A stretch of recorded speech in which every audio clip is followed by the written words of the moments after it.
የአውሮፓ ቻምፒየንስ ሊግ ትላንትና ምሽት የነበሩ ጨዋታዎችን እናንሳ። ጨዋታው እንግዲህ የመጀመሪያ የትላንትና የነበሩትን ጨዋታዎችን ከትላንት በስቲያ የነበሩ ጨዋታዎችንም እናስታውሳለን። ትላንት አትሌቲክ ቢልባኦ ከካራባግ በሜዳው ተጫውቶ ነበር። አስቀድሞ ካራባግ ባስቆጥሮ ይሄንን ጨዋታ ይመራ ነበር። በኋላ ላይ ከመመራት ተነስቶ ቢልባኦ ጨዋታውን 3-1 አሸንፎ ወጥቷል።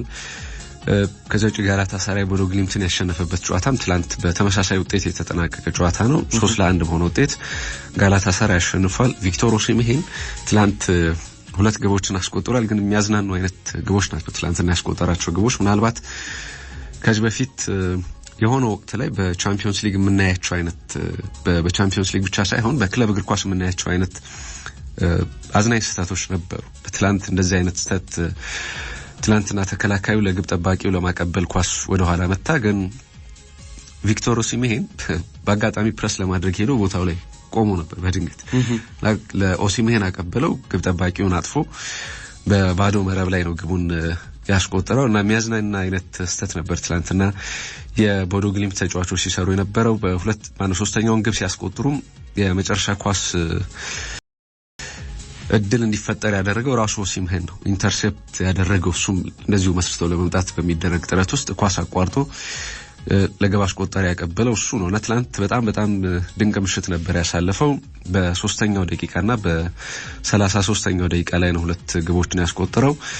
አኩንግ ሌላኛውን ግብ በ60ኛው ደቂቃ ላይ ለጋላታሳራይ ያስቆጠረ ተጫዋች ነው። ከዚያ ውጪ ሪያል ማድሪድ ትላንትና እንደዚሁ ተጫውተው ነበር። ከዩቬንቱስ ጋር ነበር በሜዳው ጨዋታውን ያከናወነው። ፈታኝ ጨዋታ ነበር፣ ምክንያቱም ግብ ማስቆጠር ቀላል አልነበረም ለሪያል ማድሪድ በትላንትናው ጨዋታ ላይ። ግን ምስጋና ለጁድ ቤሊንግሃም ከጉዳት ከተመለሰ በኋላ እንግዲህ በመጀመሪያዎቹ ጨዋታዎች ላይ ተጽዕኖ ፈጣሪነቱን በሚገባ ያሳየበት ምሽት ነበረ። 57ኛው ደቂቃ ላይ ግብ አስቆጥሯል። ግን ቪኒሲየስ ጁኒየር ለግቡ መገኘት ሁሉን ነገር የሰራው እሱ ነው እና ሙከራ ካደረገ በኋላ በብዙ ተጫዋቾችን ቀንሶ ግብ ጠባቂው የመለሰውን ኳስ ነው በሪባውንድ አግኝቶ ቤሊንግሃም ግብ አስቆጥሮ ሪያል ማድሪድን ትናንትና አሸናፊ ያደረገው። በአጠቃላይ ኪሊያን ምባፔ በዚህ ምሽት በጣም ተደጋጋሚ ሙከራዎችን አድርጎ ነበር፣ ግን ግብ ማስቆጠር አልተሳካለትም። የሪያል ማድሪድ ብልጫ ነበረው በዚህ ጨዋታ ላይ 66% የኳስ ቁጥጥር ወስዷል። 28 ሙከራዎችን ያደረገው። ከነዚህ መካከል 10ሩ ኢላማቸውን የጠበቁ ሙከራዎች ነበሩ። ግን ዲግሪጎሪ ዩቬንቱሱ ግብ ጠባቂ በጣም የተለየ ምሽት ነበር ትላንትና ያሳለፈው። ከዩቬንቱስ ተጫዋቾች በሙሉ ምርጡ እሱ ነበር ማለት ይቻላል። ከዚያ ውጪ ግብ አስቆጣሪው ቤሊንግሃም በሪያል ማድሪድ በኩል አስደናቂ ነበር። ግን የአርዳ ጉለር አስተዋጽኦም መነሳት ያለበት ይመስለኛል። በጣም አደገኛ እድሎችን ሪያል ማድሪድ እንዲፈጠር ሲያደርጉ ከነበሩ ተጫዋቾች መካከል አንደኛው እሱ ስለነበረ ማለት ነው በዚህ ጨዋታ ላይ። ከዚያ ውጪ እንደዚሁ ትላንት ከነበሩ ጨዋታዎች መካከል ሊቨርፑል ሜዳው ውጪ አይንትራክት ፍራንክፈርትን ያሸነፈበት ጨዋታ ነው። 5-1 በሆነ ውጤት ነው ይህንን ጨዋታ ያሸነፈው። አስቀድሞ ፍራንክፈርት ነበር መሪ የሆነው ጨዋታው ላይ። ሊቨርፑል ላይ እንግዲህ በቅርብ የተለመደ አይነት ይመስል ነበርና ቀድሞ ግብ ሲያስቆጥር ፍራንክፈርት ምናልባት ይህንን ጨዋታ ልክ ከዚህ በፊት እንደነበሩት ይሸነፍ ነው የሚል ስጋቶች ነበሩ። ክሪስቲያንሰን ግብ አስቆጥሮ 26ኛው ደቂቃ ላይ መምራት ጀመሩ። ከ10 ደቂቃዎች በኋላ ሁጎ ኤኪቲኬ የቀድሞው አይንትራክት ፍራንክፈርት ተጫዋች በዚህ ክረምት ነው ሊቨርፑል ተጫዋቹን ያስፈረመው። የቀድሞ ክለቡ ላይ በጣም አስደናቂ ግብ አስቆጠረ። በካውንተር አታክ መጣ፣ ረጅም ርቀት ብቻውን ድሪብል አድርጎ ተከላካይ በ1-1 ግንኙነት ሊያሸንፈው አልቻለም እና በስተመጨረሻ ከግብ ጠባቂ ጋር ተገናኝቶ ግቡን አስቆጥሮታል። ቨርጂል ቫን ዳይክ ሌላ ግብ ያስቆጠረ ተጫዋች ነው በዚህ ጨዋታ ላይ። ወደ ሊቨርፑል ከመጣ በኋላ ብዙ ግቦችን ካስቆጠሩ ተከላካዮች መካከል አንደኛው ሆኗል። በታሪክ እንግዲህ ብዙ ግቦችን በተከታታይ ጨዋታዎች ላይ ያስቆጠረ እንዳለ በሚገባ ተመልክተናል። ትናንትና ምሽት ሌላ ግብ አስቆጥሯል። ምናልባት ለሊቨርፑል ትላንት ሁለቱም የመሃል ተከላካዮቻቸው ግብ አስቆጥረዋል እና በራስ መተማመናቸውን ይመልስ ከሆነ አላውቅም ግን የሆነ ወቅት ላይ መጥፎ ጊዜን ያሳልፍ ስለነበረ እንደ ክለብ በተከታታይ 4 ጨዋታዎችን ሲሸነፍ እንደ ምክንያት ይጠቀሱ የነበሩት የሁለቱ ጥምረት ነበር በትክክል የቫን ዳይክን እድሜ እና ደግሞ የኮናቴን ፍጥነት ተጠቅመው ነበር ብዙ ክለቦች ሊቨርፑልን ሲያጠቁ የነበረው ትላንትና ግን ፍራንክፈርት ከመጀመሪያው ግብ ውጪ ይሄንን ማድረግ አልቻለም ኮናቴም ትላንት ግብ አስቆጥሯል ከዚህ ውጪ ጎዲ ካክፖና ዶሚኒክ ሶቦዝ ላይ ግብ ያስቆጠሩ ተጫዋቾች ሆነዋል በአንድ ምሽት 5 የተለያዩ ተጫዋቾች ለሊቨርፑል በአውሮፓ ቻምፒየንስ ሊግ ግብ ሲያስቆጥሩ ከረጅም ጊዜ በኋላ ለመጀመሪያ ነው ካልሳሳትኩኝ ከ2 እና ከ3 አመት በፊት ነበር ይሄን ታሪክ የተመለከትነው ትላንት እንዲህ አይነት ምሽት በድጋሚ ያሳልፈዋል ስፖርቲንግ ሊዝበን ትላንት ማርሴይን 2-1 አሸንፏል በሊዝበን ሜዳ የተደረገ ጨዋታ ነበር ማርሴይ በሳምንቱ መጨረሻ በሊጉ በጣም አስደናቂ ጊዜን አሳልፎ ነበር የመጣውና ትላንትና አጀማመሩ በጣም ጥሩ ነበር ፒዦ ግብ አስቆጥሮ 14ኛው ደቂቃ ላይ ጨዋታውን ይመሩ ነበር ግን ኤመርሰን በሁለት ቢጫ ካርድ በቀይ ካርድ ከሜዳ ወጣ እሱ ሁሉን ነገር ቀየረና ከዚህ ቀይ ካርድ በኋላ የጨዋታው ሚዛን ወደ ሊዝበን አመርቶ 2 ግቦችን በሁለተኛው አጋማሽ አስቆጥረው ጨዋታውን አሸንፈው ወጥተዋል ካታሞ ግብ አስቆጥሯል ከዚህ ውጪ አሊሶን ሳንቶስ ሌላ ግብ ያስቆጠረ ተጫዋች ነው 86ኛው ደቂቃ ላይ ነው ግብ የተቆጠረው ጥሩ ጨዋታ ነበር ለሊዝበን በተለይ እንግዲህ የቀይ ካርዱ ነገሩን አቅልሎላቸዋል ምናልባት የቀይ ካርድ ባይኖር ማርሴይ ይሄንን ጨዋታ ሊያሸንፍ የሚችልበት እድል እንዳለው በትክክል አጀማመሩ በደንብ ያሳየ ነበር በአጠቃላይ በዚህ ጨዋታ ላይ ስፖርቲንግ ሊዝበን 14 ሙከራዎች አድርጓል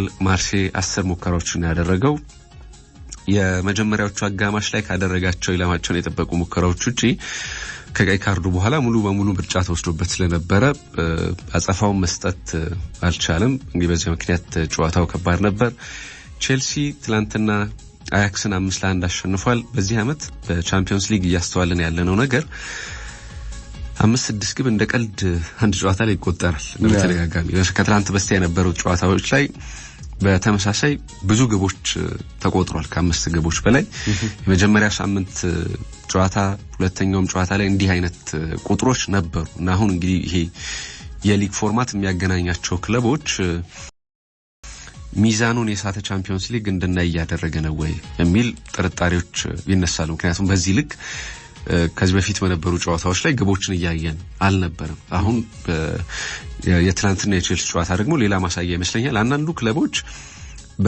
እንደ ክለብ ካየናቸው ስማቸውን ስናነሳ ጠንካራ ክለቦች ይመስላሉ ለምሳሌ አያክስ እንዲህ በቀላሉ 5 ግቦች የሚቆጠሩበት ቡድን ነው ብለን ለማሰብ እንቸገራለን ትላንትና ግን ያ ነው የሆነው 5-1 ቼልሲ ያሸንፏል ብዙ ታሪኮች የተጻፈበት ምሽት ነበር ለቼልሲ ተጫዋቾች በተለይ የትላንትናው ጨዋታ አንድ ግብ አስቆጠሩ ቁጥር ያው የሆነ ሪካርድ ይኖራል በአሁን ወጣቱን ቡድን የያዘው ቼልሲ ስለሆነ ማለት ነውና ትላንትና እንደዚህ አይነት ስታቶች ነበሩ በቼልሲ በኩል ሲመዘገቡ የነበረው ለምሳሌ ማርክ ጊው ስቴቫውና ታሪክ ጆርጅ ለቼልሲ በዚህ አመት በቻምፒየንስ ሊግ ግብ ያስቆጠሩ ተጫዋቾች ሆነዋልና ሁሉም ወጣት ተጫዋቾች ናቸውና በአንድ የውድድር አመት ይሄን ሁሉ ወጣት ግብ አስቆጣሪ የያዘ ብቸኛ ቡድን አድርጎታል በቼልሲን ከዚያው ትላንትና ስቴቫው ግብ አስቆጥሯል ይሄም በቼልሲ ታሪክ በእድሜ ትንሹ ግብ አስቆጣሪ ሆኗል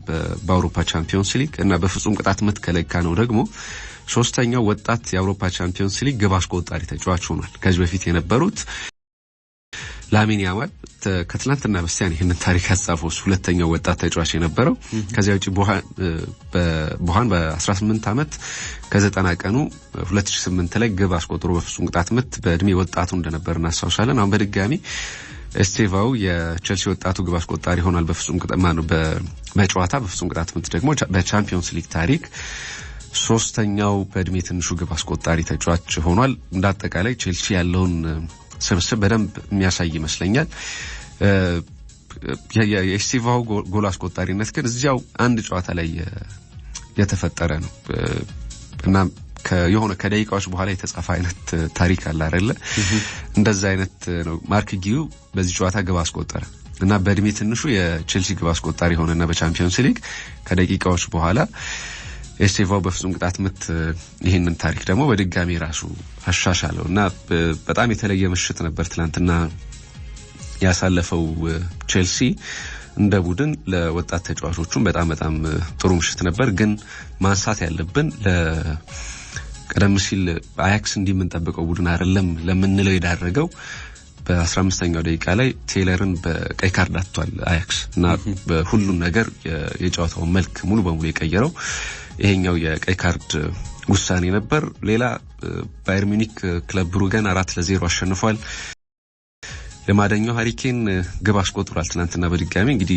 መቼ ግብ ማስቆጠር እንደሚያቆም አሁን ጥያቄ ነው ወጣት ተጫዋቾችም ትናንትና እንደዚሁ በዚህ ጨዋታ ላይ በባየር ሙኒክ በኩል የመሰለፍ እድል ተሰጥቷቸው ግብ አስቆጥሯል ለምሳሌ ላናርት ካርል በ17 አመቱ ትናንትና ለባየር ሙኒክ ግብ አስቆጥሯል በጣም ወጣት ተጫዋች ነው የመጀመሪያ የአውሮፓ ቻምፒየንስ ሊግ ቋሚ ተሰላፊ ሆኖ የጀመረበት ጨዋታ ነበርና በመጀመሪያው ጨዋታ ላይ ግብ አስቆጥሮ ወጥቷል እንዳልኩት ሃሪኬን ሁለተኛውን ግብ ያስቆጠረው እሱ ነው ሉዊስ ዲያዝ ሌላ ሶስተኛ ግብ አስቆጥሯልና ኒክሰን በውሰት ከቼልሲ ወስደው ያጫወቱት ያለው ተጫዋች እሱም ትላንት እዚህ ጨዋታ ላይ ግብ አስቆጥሯልና የአማተር ስሜት እናይባቸዋለን ካልኳቸው ጨዋታዎች መካከል ይሄኛውም አንደኛው ነው ትላንት የተቆጠሩ ግቦችን ላስተዋለ ሰው እንዴት አይነት መከላከል ነው የሚያስብል ነው በአራትና በሶስት ተከላካዮች እየተከበቡ ነበር ትላንት የባየር ሙኒክ ተጫዋቾች ግብ ሲያስቆጥሩ የነበረው ምናልባት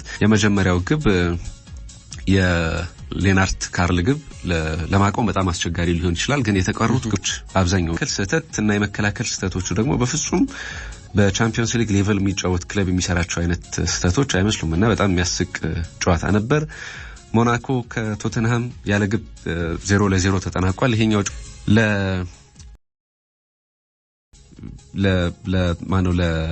ቶተንሃሙ ግብ ጠባቂ ቪከርሽት ነበር እንግዲህ ብዙ ሙከራዎች ነው በዚህ ጨዋታ ላይ ትናንትና የተደረገበት ግን ግብ ሳይቆጠርበት ወጥቷልና ከ2.6 ገደማ ግብ ሊሆኑ የሚችሉ ኤክስፔክትድ ጎልስ ከለካናቸው ሊቆጠሩ የሚገቡ ሙከራዎች ነበር ያለቀላቸው ድሎች ግን እነዚህን ሁሉ አምክኗል እና በቻምፒየንስ ሊግ ከአሊሰን ቤከር ከኒክ ፖፕ እና ከዴቪድ ደሄያ ቀጥሎ 10 አደገኛ ሙከራዎችን አድኖ የወጣ እንግዲህ አራተኛ የፕሪሚየር ሊግ ግብ ጠባቂ ሆኗል ትናንትና ቪካሪዮ ይሄንን ታሪክ ሰርቶ ወጥቷል አታላንታ ከስላቪያ ፕራግ ያለ ግብ 0-0 የተጠናቀቀ ጨዋታ ነው ምናልባት ቀደም ባየር ሙኒክን በተመለከተ እንደ ቡድን ያለውን ጥንካሬ ስናነሳ ነበር ስለ ሃሪኬንም ስናነሳ ነበር ግን ክለቡ በዚህ የውድድር ዓመት እየተጓዘ ያለበት መንገድ እጅግ በጣም የሚያስገርም ነው ለ11 ተከታታይ ጨዋታዎችን አሸንፏል እና ይሄ በአውሮፓ ካሉ ታላላቆቹ ሊጎች መካከል ሁሉንም 11 ያደረጋቸውን ጨዋታዎች አሸንፎ የጀመረ የመጀመሪያው ክለብ አድርጎታል እና በዚህ ልክ የተጓዘ ክለብ ከዚህ በፊት የለም ለምሳሌ ያለ መሸነፍ ጉዞዎች ሊኖሩ ይችላሉ ግን ሁሉንም በማሸነፍ እንዲህ የተጓዘ ክለብ የለምና ቢያንስ በተወሰኑት አቻ ይኖራል እና ባየር ሙኒክ አሁን ሁሉንም ጨዋታዎችን ያሸነፈው በጣም የተለየ ጊዜ ነው ለአሰልጣኛቸው ቪንሴንት ኮምፓኒም አዲስ ኮንትራት ሰጥተውታል አፈጻጸሙ በጣም ደስተኞች ናቸው ስለዚህ አዲስ ኮንትራት ይገባዋል በሚል አዲስ ኮንትራት ሰጥተውታል ዛሬ የሚደረጉ ሌሎች የአውሮፓ መድረክ የሚደረገው የሌላኛው ውድድር የዩሮፓ ሊግ ጨዋታዎች አሉ በርከት ያሉ ጨዋታዎች ናቸው በዛሬ ምሽት የሚደረጉት ፌይኖርድ ከፓናቲኒያኮስ ብራጋ ከክሪቬና ዝቬዝዳ ብራንካ ሬንጀርስ ኤፍሲኤስቢ ከቦሎኛ ፌነርባቼ ከሽቱትጋርት ኤግልስ ከአስቶን ቪላ ጌንክ ከቤቲስ ሊዮን ከባዝል ሳልዝበርግ ከፌሬንክ ቫሮሽ ሮማ ከፕሌዘን ሴልታ ቪጎ ከኒስ ሴልቲክ ከስቱርም የሚያደርጓቸው ጨዋታዎች አሉ ሊል ከፒኤኦኬ እንደዚህ ይጫወታሉ ኖቲንጋም ፎረስት ከፖርቶ ምናልባት ዛሬ ከሚደረጉት የተሻለ ፉክክር እናይበታለን ተብሎ የሚጠበቀው ጨዋታ ይሄ ነው በኮንፈረንስ ሊግም እንደዚሁ ጨዋታዎች አሉ ፊዮረንቲና ከሜዳ ውጪ ከራፒድ ቪየና ጋር ይጫወታል ስትራስቡርግ ዛሬ ከሚደረጉ የኮንፈረንስ ሊግ ጨዋታዎች መካከል ናቸው ምናልባት የመጨረሻ ጉዳይ አንስቶ በባጫጭር ጉዳይ ለማጠናቀቅ የካፍ የአመቱ ኮከብ ተጫዋቾች ይፋ ተደርገዋል አንድሬ ፍራንክ ዛምቦንጊሳ የካሜሩናዊ ተጫዋች ከናፖሊ ባለፈው ውድድር ዓመት ከናፖሊ ጋር ዋንጫ አንስቷል። የአመቱ ኮከብ ለመባል በእጩነት ቀርቧል። ፊስቶን ማይልስ ከፒራሚድስ ኮንጓዊ ተጫዋች ነው። መሐመድ ሳላህ፣ ዴኒስ ቦዋንጋ ከኦንዤ፣ ከዚያ ውጪ ሴሪ ጊራሲ ከቦሩሲያ ዶርትመንድ ጊኒያዊ ተጫዋች ነው። አሽራፍ ሀኪሚ፣ ኦሳማ ላሚሊዮ እንደዚሁ ሞሮካዊ ተጫዋች ነው። ከቤርካኒ የተመረጠ ተጫዋች ነው። ቪክቶር ኦሲሜሄን፣ ኢልማኒ ዲያይ እና ፓፔ ማታሳር ለአመቱ ኮከብ ተጫዋች ለመባል በካፍ ውድድር በእጩነት የቀረቡ ወንድ ተጫዋቾች ናቸው።